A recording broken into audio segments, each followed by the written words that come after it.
El hermano de mi marido mintió. Yo lo seduje y estaba esperando un hijo suyo. Mi marido ni siquiera parpadeó. Me escupió. Su madre me maldijo y sus hermanas me arrastraron por las calles. Desaparecí sin decir una palabra. 2 años después, me encontró y vio al niño. Su rostro palideció. Susurró, es. Cerré la puerta. La prueba de embarazo temblaba en mis manos mientras 2 líneas rosas se materializaban como una promesa de todo lo que siempre había deseado. Después de 18 meses intentándolo, Kevin y yo por fin íbamos a ser padres.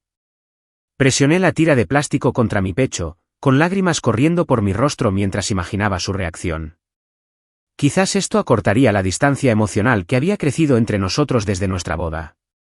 Quizás un bebé haría que me mirara como solía hacerlo.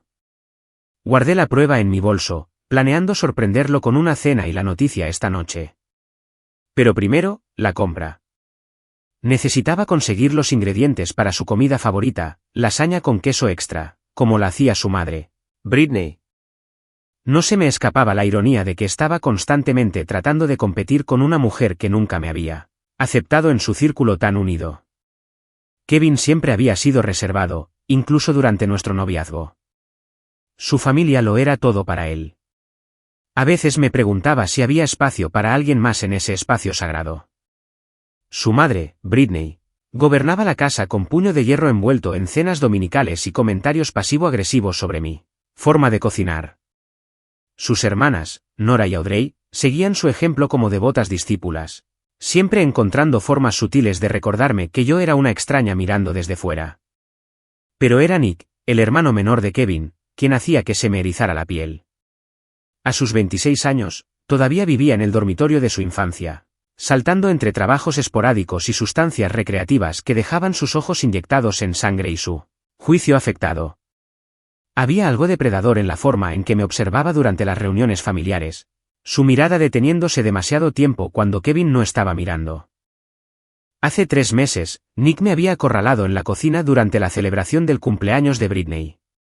El olor a alcohol se aferraba a él mientras se apoyaba en la encimera, bloqueando mi vía de escape. Tu hermana es guapa, había dicho, sus palabras ligeramente arrastradas. Muy guapa. ¿Crees que le interesaría sentar la cabeza? Mi hermana menor, Emma, solo tenía 22 años, recién salida de la universidad y llena de sueños que no incluían a un cuñado vago y con problemas de adicción. Está centrada en su carrera ahora mismo, había respondido diplomáticamente, tratando de esquivarlo. Su mano se disparó, agarrando mi muñeca. Vamos, Heather. Habla bien de mí. La familia debe ayudarse, ¿no? No creo que ustedes dos fueran compatibles, dije con firmeza, liberando mi brazo. La marca que dejaron sus dedos se desvaneció rápidamente, pero el recuerdo persistió. La expresión de Nick se ensombreció. ¿Crees que eres mejor que nosotros, verdad? Viniendo aquí con tu título universitario y tu trabajo elegante, actuando como si le estuvieras haciendo a Kevin una especie de favor al casarte con él. Eso no es. Te arrepentirás de esto, susurró, su voz descendiendo a algo frío y amenazante. Te arrepentirás de menospreciarme. Descarté sus palabras como los desvaríos de alguien cuyo cerebro había sido achicharrado por demasiadas noches de fiesta y aditivos químicos. Kevin me amaba. Estábamos construyendo una vida juntos. Nick solo estaba celoso, amargado por sus propios fracasos. Qué ingenua había sido. El supermercado se sentía diferente esa tarde, cada pasillo reluciente de posibilidades. Me encontré gravitando hacia la sección de bebés, pasando mis dedos sobre pequeños mamelucos e imaginando las fuertes manos de Kevin acunando a nuestro hijo. Compré vitaminas prenatales, mi primer acto oficial como futura madre, y le sonreí a la cajera anciana que me recordó que me cuidara. El camino a casa fue mágico. Ensayé diferentes formas de dar la noticia, decidiéndome por colocar la prueba junto a su plato de cena con una nota: nuestra familia está creciendo. Sencillo, perfecto, un cambio de vida. Pero cuando entré en nuestro camino de entrada, algo se sentía mal. Demasiados coches bordeaban la calle. La camioneta de Kevin estaba torcida en el camino de entrada como si hubiera aparcado con prisa. A través de la ventana delantera, podía ver siluetas moviéndose en nuestra sala de estar, formas que pertenecían a toda su familia. Mis manos temblaban mientras buscaba a tientas las bolsas de la compra, la prueba de embarazo quemando como una evidencia en mi bolso. Quizás estaban planeando una sorpresa para el cumpleaños de alguien. Quizás Britney había decidido cocinar la cena aquí en lugar de en su casa. La puerta principal se abrió de golpe antes de que pudiera alcanzar mis llaves. Kevin estaba allí, su rostro una máscara de furia que nunca antes había visto. Detrás de él, podía ver a Britney, Nora y Audrey dispuestas como un tribunal en nuestra sala de estar. Nick estaba despatarrado en nuestro sofá, su expresión engreída y satisfecha. «Tenemos que hablar», dijo Kevin, su voz plana y sin emociones. Lo seguía dentro, con una bolsa de la compra todavía agarrada en mis dedos entumecidos. La atmósfera era sofocante, cargada de una electricidad que hizo que mi piel se erizara como una advertencia. «Siéntate», ordenó Britney, su voz lo suficientemente afilada como para cortar el cristal. Permanecí de pie, aferrándome a las bolsas como un escudo. «¿Qué está pasando?» Kevin levantó un trozo de papel, de aspecto oficial con un membrete médico y terminología científica esparcida por su superficie. Mis ojos luchaban por enfocar las palabras, pero ciertas frases destacaban. Prueba de paternidad por ADN. Resultados concluyentes. Padre biológico. ¿Te importaría explicar esto? La voz de Kevin restalló como un látigo. Miré el documento, mi cerebro negándose a procesar lo que estaba viendo. No entiendo. ¿Qué es esto? Es una prueba de ADN, dijo Nick desde el sofá, su voz goteando falsa preocupación. Kevin la encontró en tus cosas. Aparentemente, has estado guardando algunos secretos bastante grandes. Las bolsas de la compra se me escaparon de las manos, las latas rodando por nuestro suelo de madera. Eso es imposible. Nunca me he hecho ninguna prueba de ADN. No sé qué es esto. Dice que el bebé que estás esperando es de Nick, dijo Audrey, su voz afilada con acusación. Dice que te has estado acostando con tu cuñado. La habitación se inclinó. ¿Qué bebé? ¿Cómo supisteis? Encontramos la prueba de embarazo en tu bolso, dijo Nora triunfalmente. Mientras estabas fuera haciéndote la inocente en el supermercado. Habían revisado mis pertenencias personales. Habían descubierto mi secreto antes de que pudiera compartirlo con mi propio marido. Pero peor aún, de alguna manera había un documento que afirmaba que Nick era el padre de un niño que yo solo había descubierto. Hacía horas. Esto es una locura, susurré, mi voz apenas audible. Kevin, tú me conoces. Sabes que nunca lo haría. Su rostro se contorsionó con asco. Creía que te conocía. Aparentemente, estaba equivocado. Antes de que pudiera reaccionar, antes de que pudiera defenderme o exigir una explicación, la saliva de Kevin me golpeó en la cara. El shock, la completa violación, me dejó congelada. Mi marido, el hombre que había prometido amarme y protegerme, acababa de escupirme como si fuera algo repugnante que se hubiera quitado del zapato. Eres repugnante, dijo, su voz llena de un odio que nunca había imaginado posible. La mano de Britney conectó con mi mejilla antes de que pudiera procesar lo que estaba sucediendo. La bofetada resonó en nuestra sala de estar, seguida inmediatamente por los dedos de Audrey enredándose en mi pelo, tirando de mí hacia la puerta principal. Todo el mundo necesita ver qué clase de mujer eres en realidad, gruñó Audrey, arrastrándome afuera. Grité el nombre de Kevin, le rogué que escuchara, que pensara, que recordara quién era yo. Pero él se quedó en nuestra puerta observando cómo sus hermanas me humillaban frente a nuestros vecinos, su rostro vacío de cualquier amor que alguna vez hubiera existido entre nosotros. La mentira ya había echado raíces, creciendo como veneno a través de todo lo que yo había creído que era real. Las luces de la calle se desdibujaban a través de mis lágrimas mientras me alejaba a trompicones de lo que solía ser mi hogar. Mi cara todavía me ardía por la bofetada de Britney. Mi cuero cabelludo palpitaba donde Audrey me había tirado del pelo, pero el dolor físico no era nada comparado con el vacío que se extendía por mi pecho. Detrás de mí, podía oír portazos de coches, motores arrancando, la familia retirándose a su fortaleza de autojusticia. No miré atrás, ni una sola vez. Mi Honda Civic estaba en el camino de entrada como un amigo fiel, Lo único en esta pesadilla que no me había traicionado. Me deslicé detrás del volante, mis manos temblaban tan violentamente que apenas podía agarrar el volante. ¿A dónde podía ir? Mis padres habían muerto en un accidente de coche cuando yo tenía 19 años. Un hecho que había atraído a Kevin hacia mí inicialmente, sus instintos protectores activados por mi condición de huérfana. Ahora esa protección parecía una broma cruel.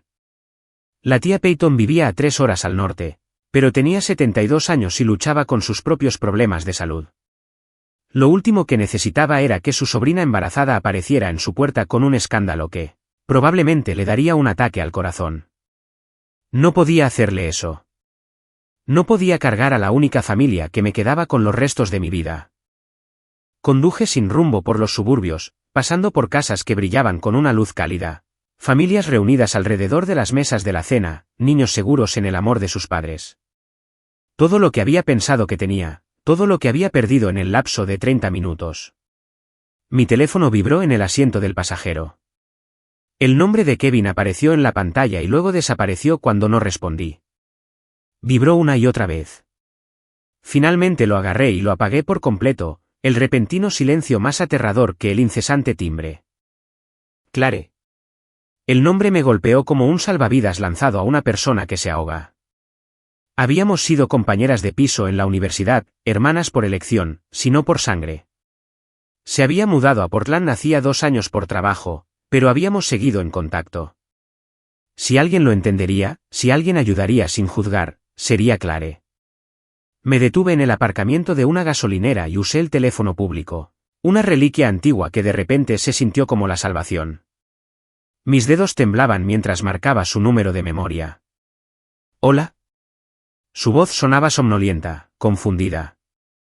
Clare, soy yo, Heather. Siento llamar tan tarde, pero yo.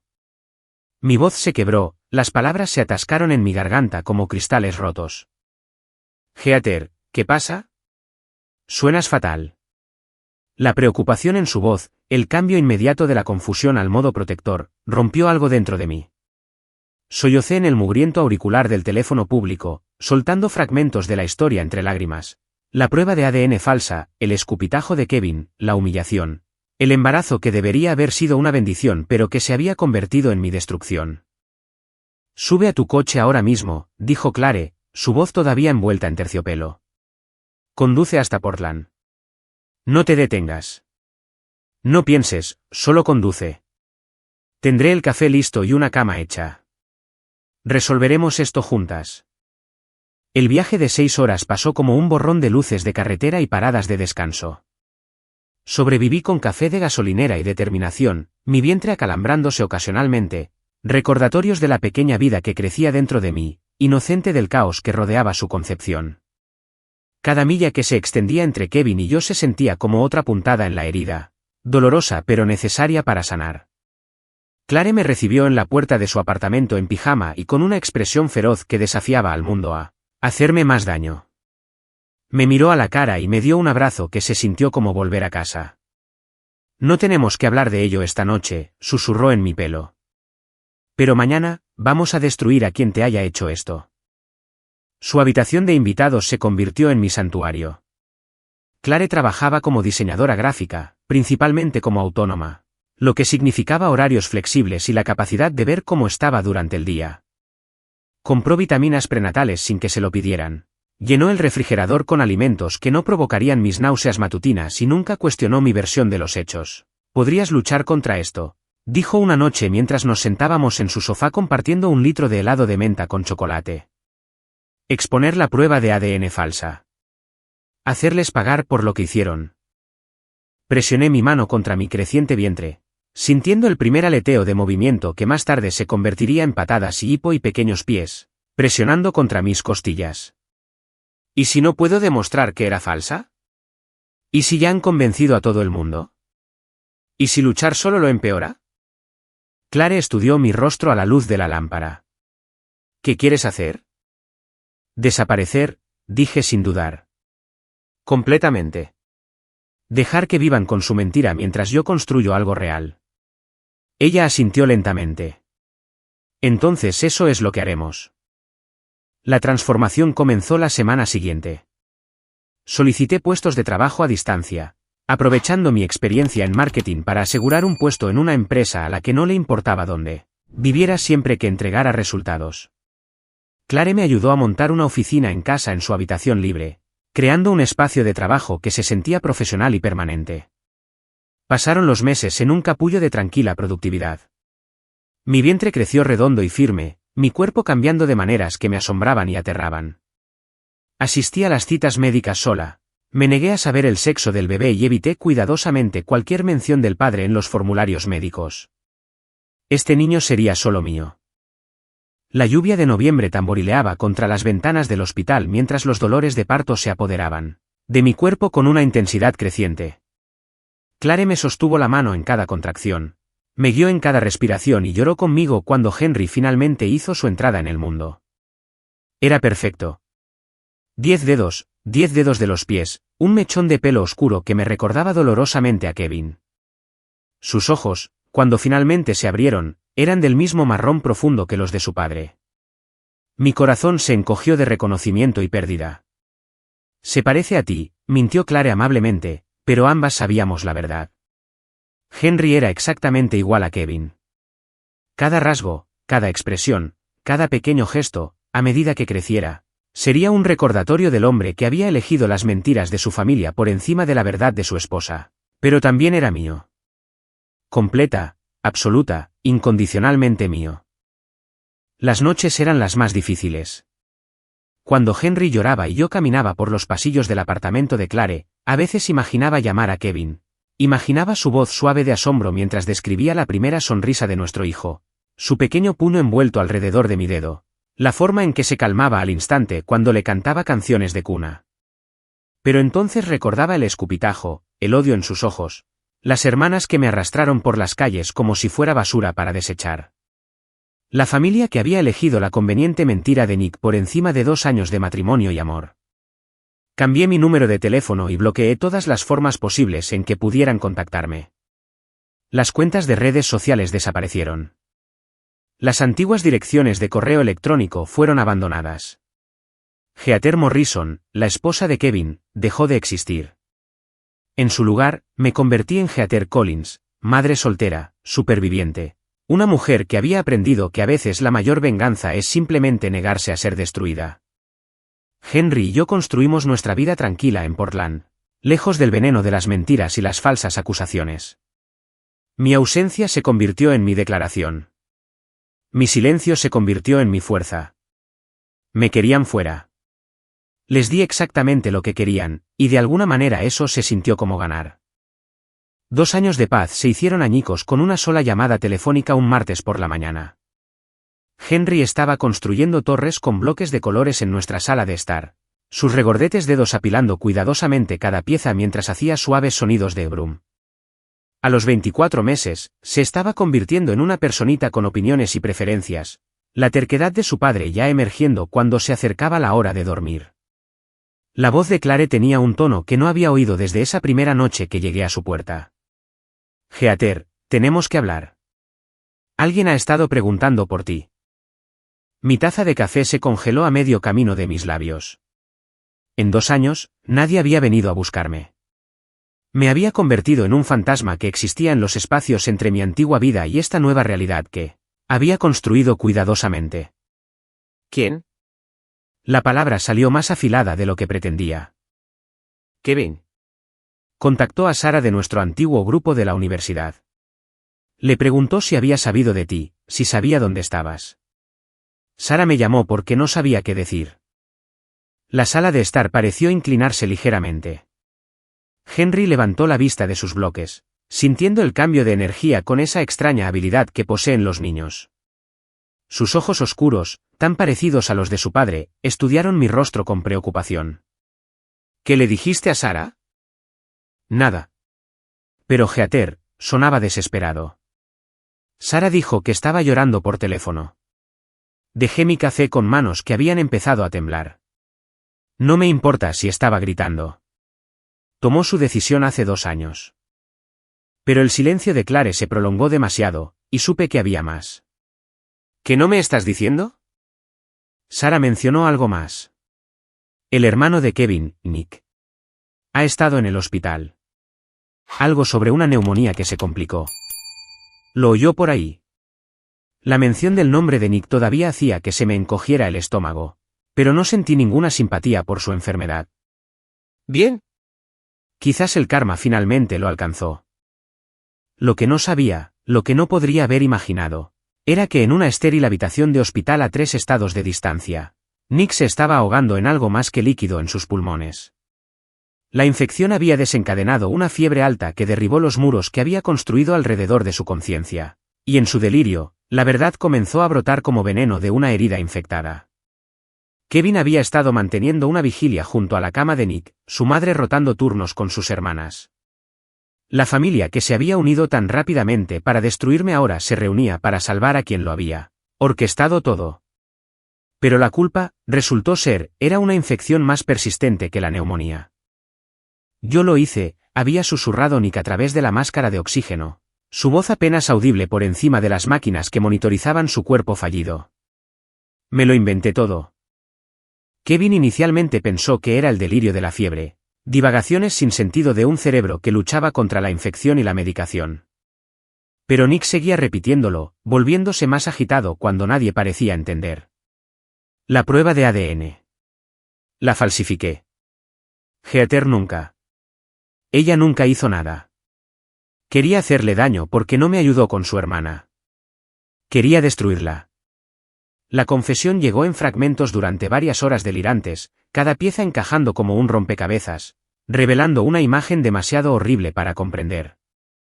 Nick describió cómo había encontrado la prueba de embarazo en mi bolso cuando lo dejé desatendido durante una cena familiar, cómo había investigado laboratorios en línea y creado un documento falso convincente usando terminología médica y membretes de aspecto oficial, como lo había plantado donde Kevin lo encontraría mientras yo estaba comprando para la cena sorpresa que nunca sucedió. El mundo de Kevin implosionó en esa habitación de hospital. El hermano que defendió, el miembro de la familia cuya palabra había aceptado por encima de la de su esposa, había destruido sistemáticamente lo único bueno en la vida de Kevin, y él había ayudado. Había sido el arma que Nick usó para destrozar mi mundo. El ataque ocurrió allí mismo en la UCI. Las manos de Kevin encontraron la garganta de Nick antes de que el pensamiento racional pudiera intervenir, las alarmas sonando mientras el personal médico se apresuraba a separarlos. Llamaron a seguridad. A Kevin se le prohibió la entrada al hospital durante 24 horas mientras la condición de Nick se estabilizaba, pero el daño a su familia apenas había comenzado. Kevin irrumpió en la casa de su madre como un huracán, exigiendo respuestas, gritando preguntas que no tenían buenas contestaciones. ¿Lo sabían? ¿Habían sospechado? ¿Cómo habían podido creer tan rápidamente las mentiras de Nick? El colapso de Britney fue espectacular y feo. Ella había orquestado mi humillación pública, liderado la carga para arrastrarme por las calles como una mujer escarlata. La comprensión de que había destruido a una mujer inocente, su propia nuera, la sumió en una histeria que requirió intervención médica. Nora y Audrey enfrentaron sus propias cuentas. Las hermanas, que habían estado tan ansiosas por jugar a juez y jurado, se encontraron confrontando la realidad de que habían participado en arruinar la vida de alguien que no había hecho nada malo. La culpa las consumió de diferentes maneras, Nora desarrollando ataques de pánico que la dejaban sin poder dormir, Audrey lanzándose al trabajo voluntario en refugios para mujeres como si de alguna manera pudiera equilibrar la balanza del karma. La búsqueda de Kevin por mí comenzó esa misma semana. Empezó por los lugares obvios, hospitales donde podría haber dado a luz, complejos de apartamentos cerca de donde habíamos vivido, antiguos compañeros de trabajo que podrían haber mantenido el contacto. Contrató a un investigador privado que no encontró nada. Había desaparecido más completamente de lo que ninguno de ellos había imaginado posible. La desesperación lo llevó a crear perfiles falsos en redes sociales, uniéndose a grupos de madres primerizas, escaneando fotos en busca de un atisbo de mi rostro. Contactó a todos los amigos en común que habíamos tenido, dejando mensajes de voz que se volvían más frenéticos con cada día que pasaba. Si sabes algo de Heather, por favor dile que ahora sé la verdad. Por favor dile que lo siento. Por favor dile que haré cualquier cosa para arreglar esto. Pero yo había cortado esas conexiones tan a fondo que sus mensajes caían en el vacío. El informe del investigador privado fue devastador en su totalidad, sin tarjetas de crédito, sin contratos de alquiler, sin registros de empleo, sin huellas digitales. Heather Morrison había dejado de existir efectivamente. El avance llegó de una fuente inesperada.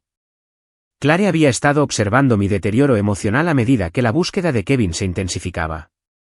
El estrés estaba afectando mi trabajo, mi sueño, mi capacidad de estar plenamente presente para Henry. Tomó una decisión que lo cambiaría todo, motivada por el amor y la preocupación por mi bienestar. Cuando el investigador de Kevin la contactó directamente, se quebró. No del todo. No reveló mi ubicación ni mi identidad actual, pero confirmó que estaba viva, que estaba a salvo y que, de hecho, había estado embarazada cuando desaparecí. Tuvo al bebé, le dijo Clare al investigador, su voz pesada por el peso de la traición que estaba cometiendo contra mi confianza. Y necesitas saber que el niño es exactamente igual a Kevin. Nada que ver con Nick. Absolutamente nada. Ese único hilo fue todo lo que Kevin necesitó. Lo siguió hasta Clare, vigilando su edificio de apartamentos, rastreando sus movimientos, esperando el momento en que la desesperación superaría mis cuidadosas medidas de seguridad. La caza había comenzado, y mis 2 años de paz estaban a punto de terminar. Llamaron a la puerta a las 6:47 de la tarde de un jueves, justo cuando Henry y yo estábamos terminando nuestro ritual de regar el pequeño jardín de hierbas que habíamos plantado juntos en el patio trasero de Clare. El sonido resonó en el apartamento con una finalidad que hizo que se me helara la sangre, no el golpeteo casual de un vecino ni el patrón rítmico de un repartidor. Esto era deliberado, medido, cargado de intención. Henry levantó la vista de la pequeña regadera que había estado usando para empapar las plantas de albahaca, su carita brillante con la simple alegría de ayudar. «Puerta, mamá». Lo supe sin mirar por la mirilla, sin revisar el monitor de seguridad que Clare había instalado después de mi llegada. Sabía exactamente quién estaba al otro lado de esa barrera de madera. Mi cuerpo reconoció el sonido de la misma manera que los supervivientes de un trauma reconocen sus desencadenantes. Al instante, visceralmente, por completo. Mis manos temblaban mientras me acercaba a la puerta, con Henry siguiéndome con su regadera todavía agarrada en sus puños. A través de la mirilla, el rostro de Kevin aparecía distorsionado por la lente de ojo de pez, pero inconfundiblemente él. Parecía haber envejecido una década en 2 años. Sus mejillas estaban hundidas, sus ojos hundidos en ojeras que hablaban de noches sin dormir y culpa interminable. La fuerte mandíbula que una vez me encantó trazar con la punta de los dedos ahora parecía lo suficientemente afilada como para cortar el cristal. Abrí la puerta lo suficiente para verlo claramente, manteniendo la cadena de seguridad puesta. El sol de la tarde proyectaba largas sombras por el pasillo, pero nada podía ocultar la devastación escrita en sus rasgos. Heather. Mi nombre salió de sus labios como una oración, rota y desesperada. Detrás de mí, Henry se había quedado en silencio de esa manera que lo hacen los niños cuando sienten la tensión de los adultos. Podía sentir su presencia en mi cadera, su pequeño cuerpo cálido contra mi pierna mientras se asomaba a mi alrededor con ojos curiosos. La mirada de Kevin se posó en Henry, y vi cómo su rostro se transformaba. El reconocimiento fue inmediato y devastador. El pelo oscuro de Henry captaba la luz del pasillo de la misma manera que el de Kevin. La forma de su nariz, la postura de sus hombros, incluso a los 2 años, era como mirar a Kevin de niño. «¿Es?» La voz de Kevin se quebró, la pregunta suspendida en el aire entre nosotros como humo. No respondí. En su lugar, di un paso atrás y cerré la puerta con un suave clic que pareció resonar en todo el edificio. Pero Kevin no se fue. Podía ver su sombra debajo de la puerta, podía oírlo respirar al otro lado de la madera. Durante 20 minutos, se quedó allí en absoluto silencio mientras Henry y yo terminábamos la cena, mientras le daba a Henry su baño, mientras le leía su cuento para dormir. Solo cuando las luces del pasillo cambiaron a su configuración nocturna más tenue oí sus pasos finalmente retirarse. Volvió la noche siguiente y la noche después de esa. Al 4.º día, encontré una carta deslizada bajo la puerta. Mi nombre estaba escrito en el sobre con la cuidadosa caligrafía de Kevin, la misma escritura que una vez había adornado notas de amor escondidas en mi bolsa del almuerzo. La tiré sin abrirla. Siguieron más cartas. Aparecieron cajas de regalo fuera de la puerta, juguetes para niños que permanecieron sin abrir, flores que se marchitaron en su papel de regalo, fotos del día de nuestra boda que hacían que mi pecho doliera con un dolor fantasma. Doné los juguetes a la caridad y tiré todo lo demás al contenedor detrás del edificio de Clare. Las disculpas llegaron a través de la propia puerta. La voz de Kevin ahogada pero audible mientras le hablaba a la madera como si fuera mi cara. Sé que estás ahí. Sé que puedes oírme. Por favor, Heather, déjame explicarte. Henry empezó a hacer preguntas. ¿Por qué el hombre triste habla con la puerta, mamá? Le dije que el hombre estaba confundido, que se había equivocado de apartamento. Pero los niños ven la verdad de maneras que los adultos no pueden. Y los ojos de Henry contenían un conocimiento más allá de sus años cuando miraba esa puerta. El punto de ruptura llegó un martes por la noche cuando había trabajado hasta tarde en un proyecto particularmente exigente. Clare estaba fuera de la ciudad visitando a sus padres, y el apartamento se sentía demasiado silencioso, demasiado vulnerable. Acababa de instalar a Henry en su cuna cuando oí movimiento en el pasillo. Kevin no estaba llamando esta vez. Estaba sentado contra mi puerta, su espalda presionada contra la madera, y estaba llorando.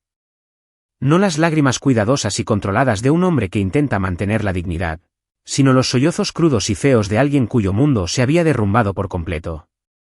Les creí, susurró a la puerta, su voz apenas audible a través de la madera. Que Dios me ayude, les creí porque era más fácil que admitir que podría estar equivocado. Era más fácil que enfrentarme a mi familia. Era más fácil que elegirte a ti por encima de ellos. Presioné mi propia espalda contra la puerta, separada de él por 8 centímetros de madera y 2 años de devastación. Tiré a la basura todo lo bueno de mi vida porque era un cobarde. Porque dejé que me convencieran de que su versión de los hechos tenía más sentido que confiar en la mujer con la que me casé, la mujer a la que prometí proteger. Su voz se rompió por completo entonces, y pude oírlo luchar por respirar entre sus lágrimas. Veo tu rostro cada noche cuando cierro los ojos. Veo la forma en que me miraste cuando te escupí. Veo la confusión, la traición, la forma en que todo tu mundo se vino abajo en ese momento. Y sé que yo hice eso. Destruí lo mejor que me había pasado porque era demasiado débil para luchar por ti. Me deslicé por la puerta hasta que estuve sentada en el suelo, mis rodillas pegadas al pecho, escuchando al hombre que una vez amé derramar su corazón a un trozo de madera. Ese niño que está ahí, es mío, ¿verdad? Tiene mis ojos, la barbilla de mi madre, la forma en que inclina la cabeza cuando siente curiosidad. Yo solía hacer eso de niño. Es mi hijo, y nunca llegaré a conocerlo porque elegí creer una mentira en lugar de confiar en mi esposa. Cuando finalmente hablé, mi voz era firme y fría. Tienes razón. Nunca lo conocerás porque no soy la misma mujer que te amó, Kevin. Esa mujer murió la noche que elegiste las mentiras de tu familia por encima de 2 años de matrimonio.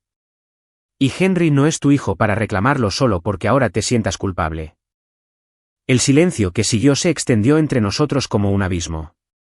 Finalmente, lo oí levantarse, oí su mano tocar la puerta por última vez. Lo sé, susurró. Sé que no merezco el perdón, pero necesito que sepas que nunca dejé de amarte.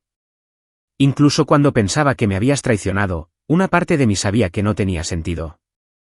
Y pasaré el resto de mi vida arrepintiéndome de no haber escuchado a esa parte. Sus pasos se desvanecieron por el pasillo. Pero esta vez, sabía que volvería. La puerta entre nosotros se había convertido en un símbolo de protección, de límites, de la vida que había construido sin él, y no tenía ninguna intención de abrirla. Las visitas individuales de Kevin me habían preparado para su persistencia, pero no estaba lista para la delegación que llegó 3 semanas después. A través de la mirilla, los vi reunirse en el pasillo como dolientes en un velatorio, Britney agarrando un sobremanila contra su pecho, Nora jugueteando con un rosario, Audrey sosteniendo lo que parecía ser una caja de regalo envuelta profesionalmente. Llamaron a la puerta con un patrón que no reconocí, vacilante y lleno de disculpas. Cuando no respondí, oí la voz de Britney, más delgada de lo que recordaba, envejecida por la culpa y las noches sin dormir. Heather, por favor. Sabemos que estás ahí. Solo queremos hablar. Necesitamos arreglar esto. Henry estaba durmiendo la siesta en su habitación, y agradecí el silencio que significaba que no presenciaría este momento. Me quedé congelada detrás de la puerta, observando a través de la mirilla cómo la familia de Kevin, las personas que habían orquestado mi destrucción pública, esperaban un perdón que no tenía intención de conceder. Hemos traído cartas, añadió Nora, su voz apenas un susurro. Explicaciones. Sabemos que lo que hicimos fue imperdonable, pero por favor. Me alejé de la puerta sin responder. Que se quedaran ahí. Que sintieran el peso de las puertas cerradas y el silencio. Que entendieran lo que se sentía al ser excluidos, no deseados, despedidos. Esperaron 1 hora antes de finalmente dejar sus ofrendas y marcharse.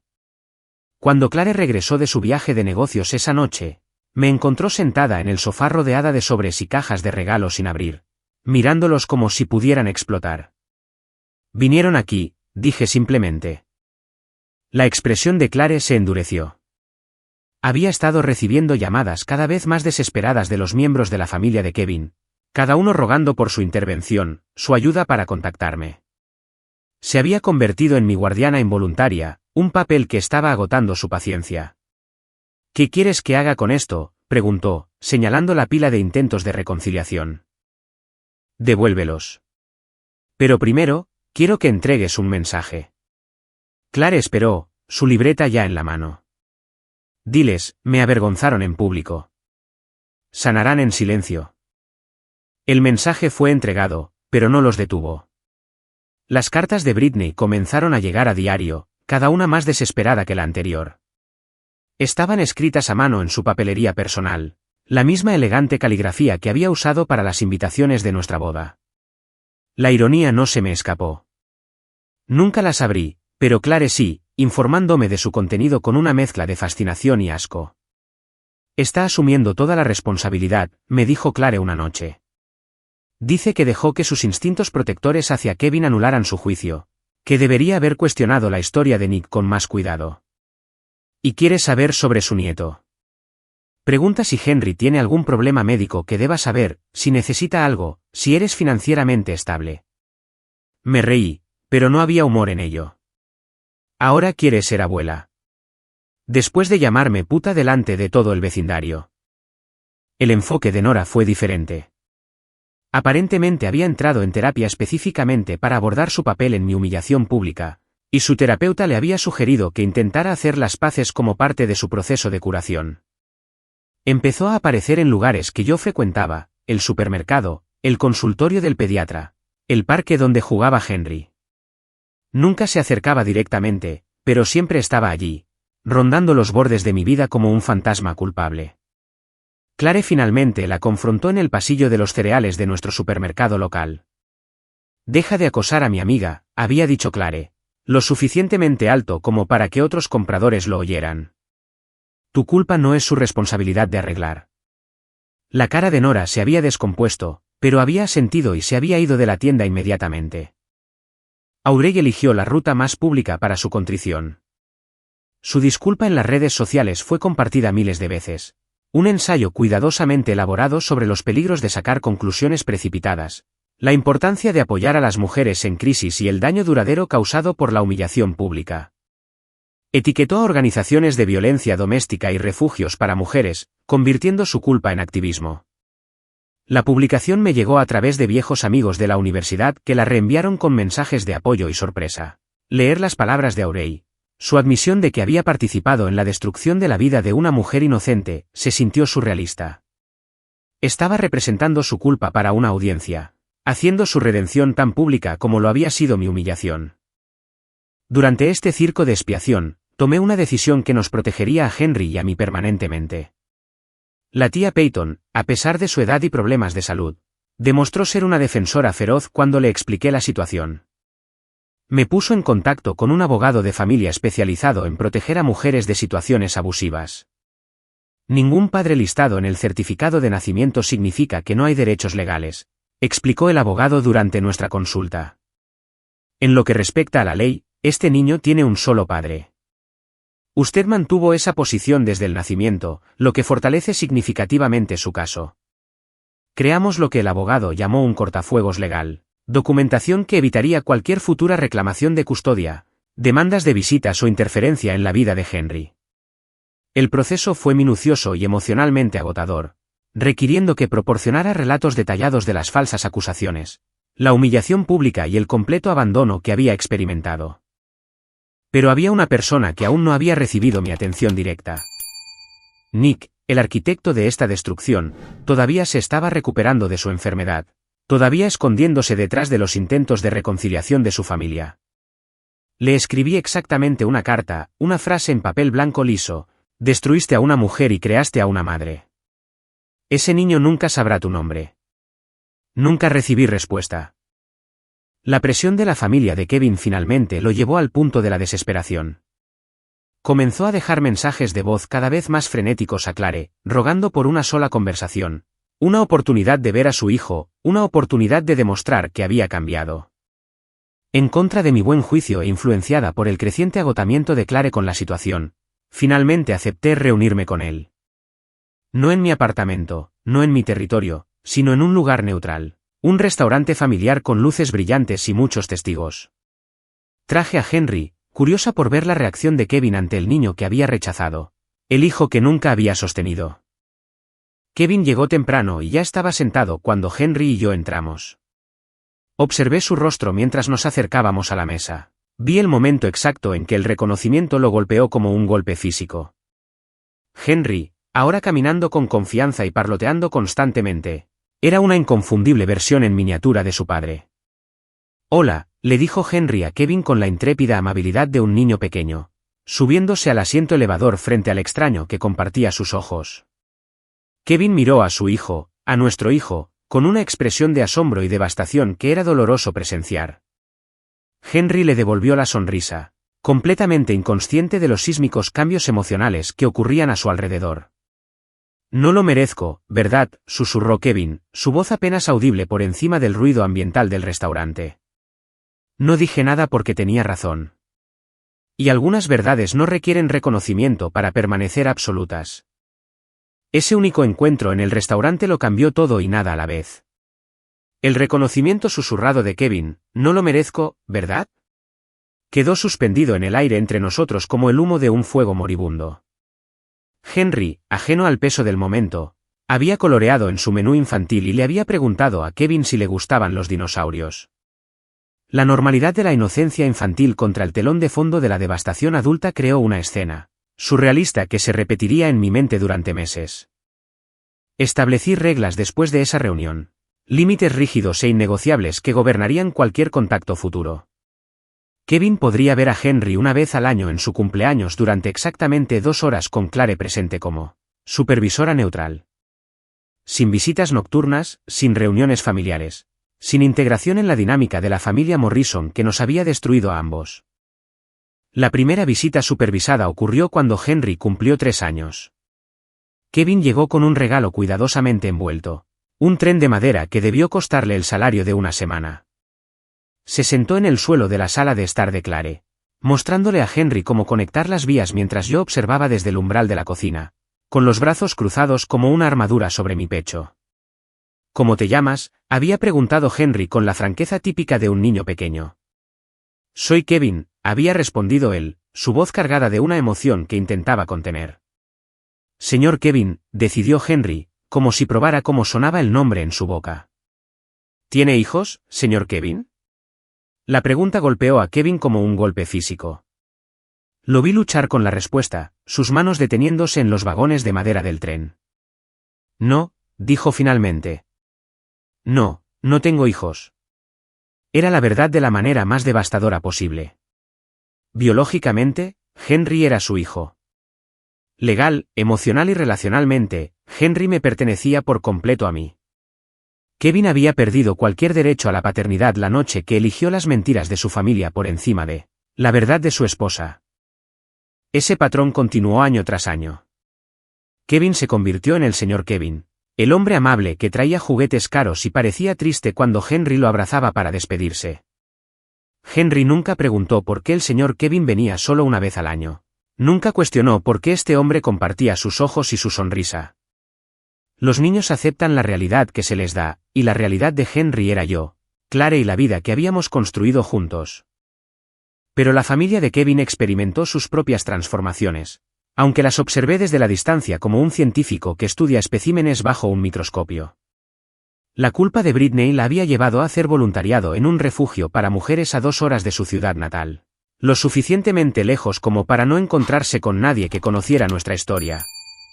Clare escuchó a través de conexiones mutuas que Britney se entregó al trabajo con la desesperación de alguien que busca la absolución a través del servicio. Trabaja específicamente con mujeres que han sido falsamente acusadas o avergonzadas públicamente, informó Clare después de encontrarse con una amiga de la universidad que era voluntaria en el mismo refugio. Aparentemente, se ha convertido en toda una defensora. Les ayuda a navegar por los sistemas legales, a encontrar viviendas seguras, a reconstruir sus vidas. No sentí ninguna satisfacción con este conocimiento, ninguna sensación de que se hubiera hecho justicia. La transformación de Britney se sentía más como autopreservación que como una verdadera redención, una forma de vivir consigo misma en lugar de una comprensión genuina del daño que había causado. Nora había canalizado su culpa hacia el periodismo, escribiendo artículos para revistas locales sobre temas de justicia doméstica y el peligro de precipitarse a juzgar en disputas familiares. Sus artículos estaban bien investigados y escritos con consideración, aunque detecté la corriente subyacente de experiencia personal que impulsaba su pasión por el tema. Se había convertido en una experta en falsas acusaciones dentro de las familias, la psicología de la creencia y el trauma duradero de la humillación pública. El camino de Audrey me sorprendió más.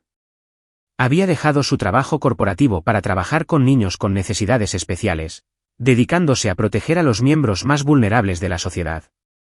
Su presencia en las redes sociales había evolucionado de actualizaciones personales a publicaciones de defensa de los derechos de los niños e iniciativas contra el acoso escolar. La mujer que me arrastró por las calles se había convertido en alguien que luchaba para asegurar que otros niños nunca experimentaran la vergüenza pública. No perdoné a ninguno de ellos, pero reconocí el cambio.